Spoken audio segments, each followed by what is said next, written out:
Hello, everyone, and happy hump day to you all. I hope you all are having an amazing wet Wednesday. God is still blessing us with this rain. I was just thinking the other day that we needed some rain.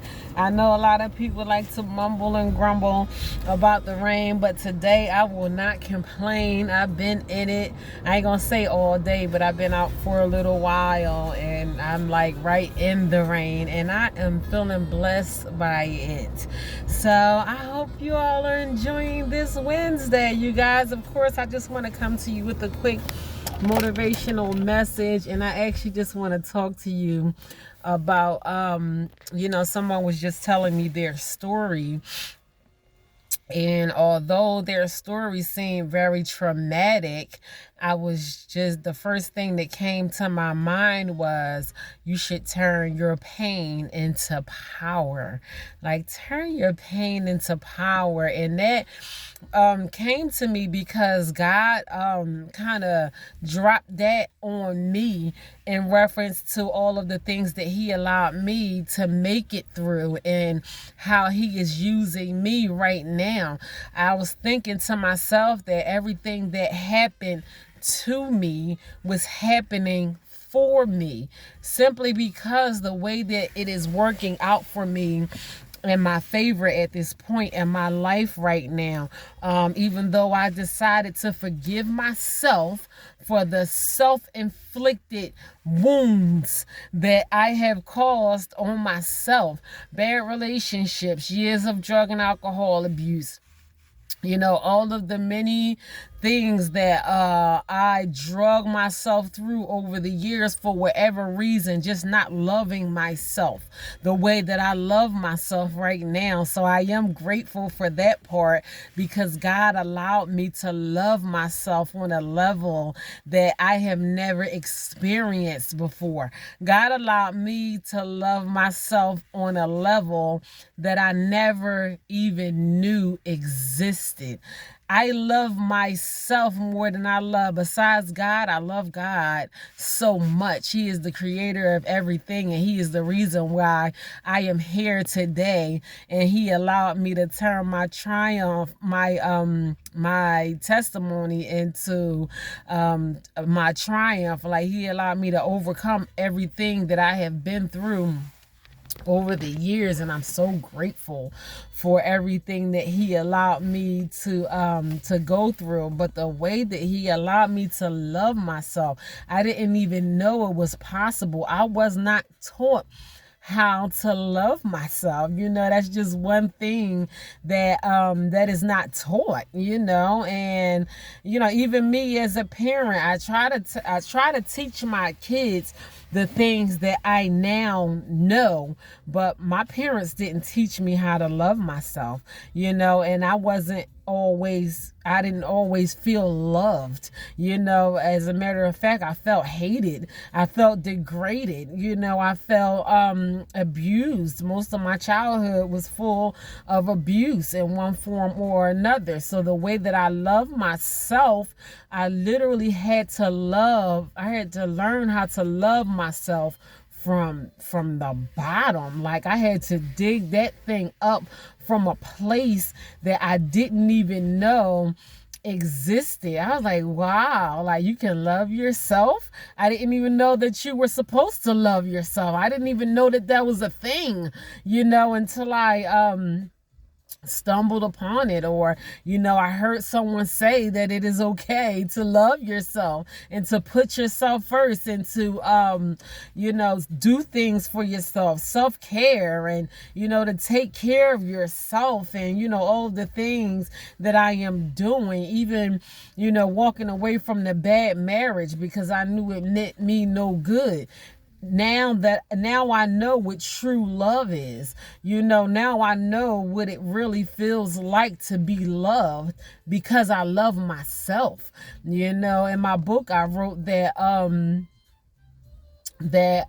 in all my years, I never been in a relationship where I honestly truthfully know how it feels to be loved unconditionally. You know, the majority of my relationships was trash, you know, even down to my marriage. And I'm not trying to be offensive to anybody that I ever been in a relationship with, but it wasn't real, you know, because I know what real love is now. You know, I never experienced what real love is until I learned how to love myself.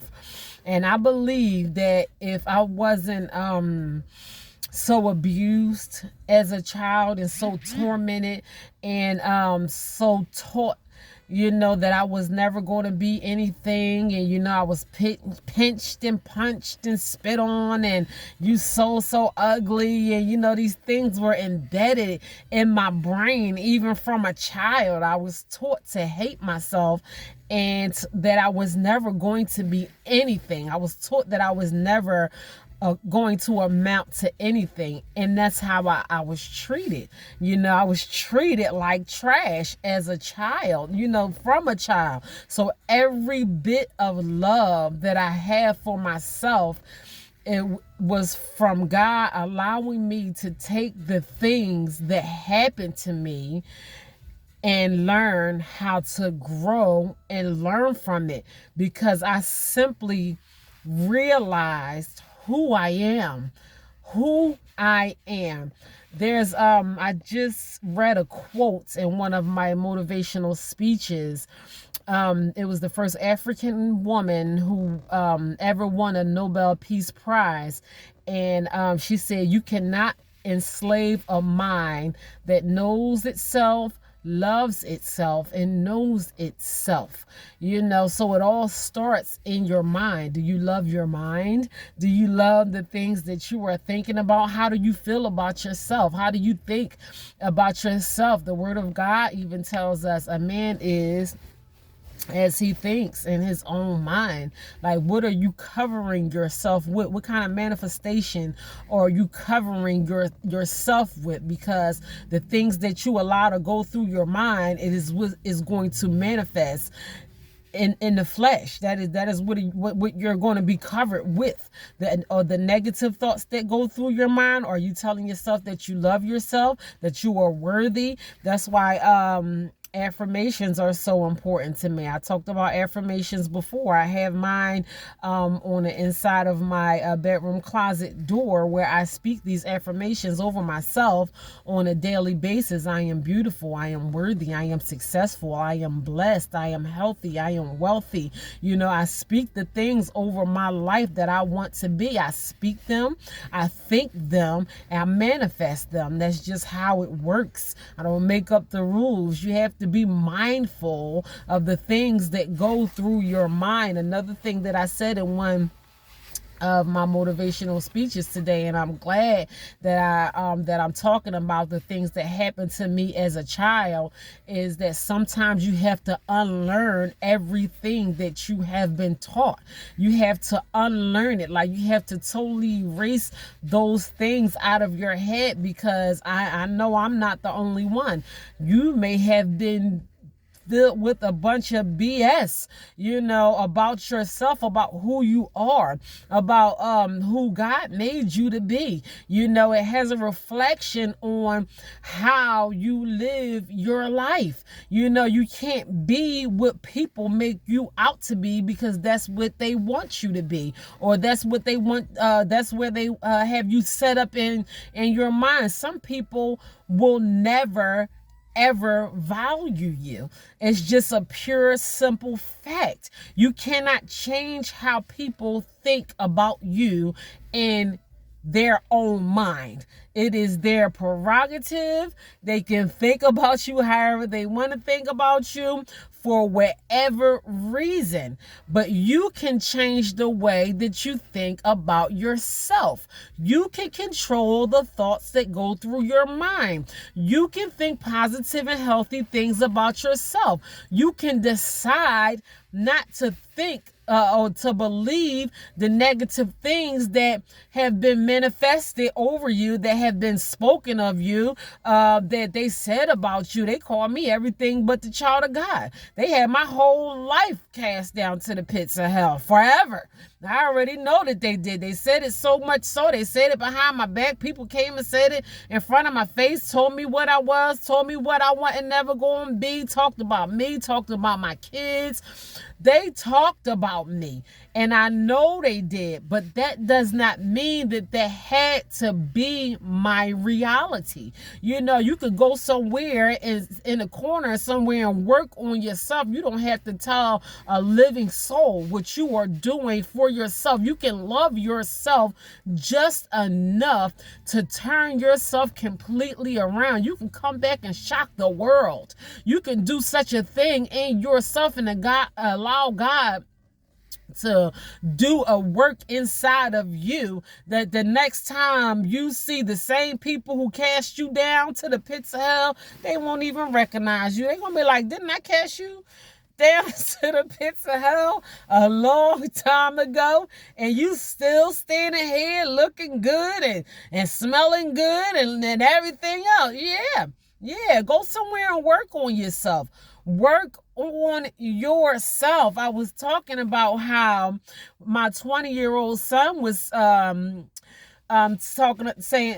mentioning his testimony of how he made it through depression. He wanted to kill himself. You know, he was contemplating suicide because he was just in such a state of depression, and he was talking about how he overcame it, and it was just a decision that he made in his mind that he refused to be depressed another day in his life. I am more proud of him than I am of anyone, and not that I that I favor any of my children. I love them all. I am proud of them all. But just for his testimony, it just stands out so much for me because God allowed him to be an overcomer. And I'm grateful that God allowed me to be an overcomer so my children can see what an overcomer looks like, so they can be overcomers too.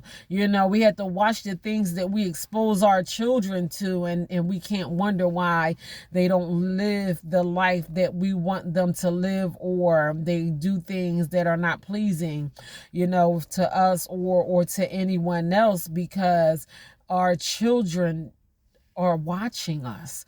They are watching us. They were my main motivation for me to do the things that God allowed me to do, to overcome the things in my life that God has allowed me to overcome. And like I was saying, it just simply started as a decision that my son made in his own mind, that he refused to be depressed another day in his life. And we can make the decision. We can make the decision to turn our pain into power, no matter how devastating it is. We go through some terrible things in life, things that are totally beyond our control. Sometimes we choose the wrong path and we end up in places that we would rather not be because of decisions that we made. We had to take accountability for our own actions, so we learn how to deal with life better the next go round, or the next time we are confronted with another situation, because you will be confronted with another situation sooner or later. It's just life. But you have to learn how to learn from your mistakes so you can grow and you can get better. So turn your pain into power. Allow that thing to work out for you so you can be a survival story, so you can be a hero, so you can be a testimony. So the next time someone is confronted with a situation that they think is unbearable or they cannot move forward towards, you can lift someone up with your story. God allowed your story to be your story for a reason. God allowed my story to be my story for a reason. And I accepted it for everything that it was, from the worst parts of it to the best parts of it. When I list the things that I'm grateful for, I wrote that on my list. I'm grateful for my testimony. I'm grateful for my story. I'm grateful for the things that God allowed me to make it through, because I'm still here to tell it. Because I'm still here to tell it. It's people that I know, that I have gotten high with, that I used to hang out with, that used to be contacts in my phone, that's not even alive anymore. They just didn't make it. They died out there. They died on drugs. They died in the streets. I know people who are not alive today that I used to do all the hanging out with in the world, the toe tapping, the finger snapping, and all of that kind of stuff. Them same people, that could have been me instead of them. So I know that God allowed me to still be here to tell my story for a reason. So I am allowing myself to turn my pain into power and use it for my good. For my good, of course, for the advancement of God's holy kingdom, because he wants us to go out and tell our story and let everyone know what he has done for us. And I am doing what I feel like he allowed me to do. And if this is the way that he had to use me, of course it wasn't fun. Everything that I had to go through and to grow through and to learn from. But I have a destiny. I have a destiny. I have somewhere to go. I have to do what God needs me to do so I can make it to where he wants me to be. I have to fulfill my destiny. So I cannot get off track now. I have to keep going. I have to keep pushing. And that's the same thing with you.